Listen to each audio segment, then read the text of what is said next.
My brother married my fiancée after lying that I cheated. Mom said, she was never meant for you anyway. I disappeared without a word. Years later, I pulled up to the family reunion in a 200k car. While they showed up late, because their old junker broke down 2 blocks away. Part 2. I won't bore you with the grind, but let's just say that isolation sharpens you. And bitterness. Bitterness, when channeled right, is fuel. I taught myself code, saved obsessively, partnered with someone I met online who shared the vision, and after about 3 years, the business finally took off. It started small, then grew fast, like wildfire in a dry forest. Investors came. Partnerships followed. By 28, I wasn't just doing well. I was quietly wealthy.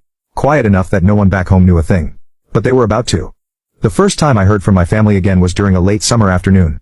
I was sitting in my home office, staring out over a quiet lake I now lived beside, when my phone, a new number, unconnected to my past, buzzed with a random email notification. Subject line, family reunion. We miss you, Ryan.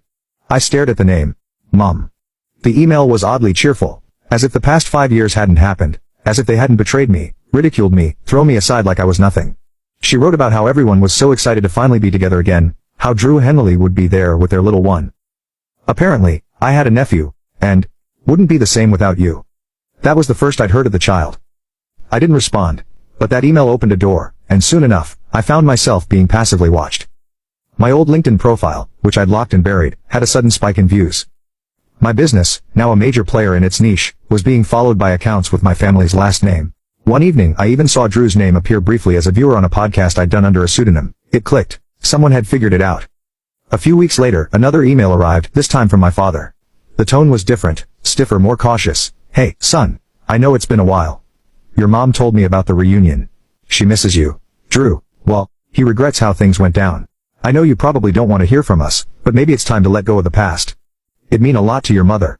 I didn't reply. I wasn't ready. But the emails didn't stop. They came from my cousin, my aunt, even Emily, whose message simply said, I hope you're okay. I think about you sometimes. I deleted it without opening the rest. Then, something happened that shifted everything.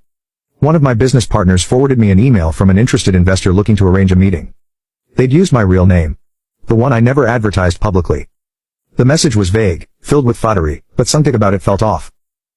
I dug a little deeper, had someone on my team trace the source. It was Drew. He'd used a fake name, a burner address, tried to pose as an investor to get in touch with me. I saw red. He wanted something. And I knew exactly what it was. A few days later, I called my old college roommate James, one of the few people I'd kept in loose contact with. He still lived near my hometown, and more importantly, had ties to people my brother still interacted with. Hey, I said. Weird question. Have you seen Drew lately? Had James laughed. Man. Yeah, actually you're not gonna believe